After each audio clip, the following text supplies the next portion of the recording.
We are with our bida player of the game, Baser Amer, who is 8 out of 11 from the field. Very impressive performance. Baser, na-foul out ka, pero best player ka naman.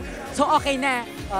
Okay lang kasi kanina sobrang nainis ako kasi sayang naman yung opportunity na to, di ba? So sobrang blessed pa rin na nakuha ko pa rin to. So hindi ko naman inis yung sarili ko pero nandun na And it's nice that you guys are playing unselfish basketball. Ano ba yung sikreto na nagiging yun ang pinanghahawakan ng Meralco Bolts para magkaroon ng magandang record dito sa conference na ito?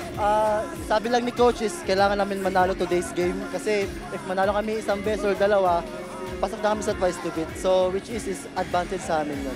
Anyayahan mo na mga mahal mo sa buhay fans mo na panoorin pa ang Meralco Bolts dito sa PBA. Binabati ko yung family ko sa Davao, yung nanay, tatay ko, miss ko na kayo.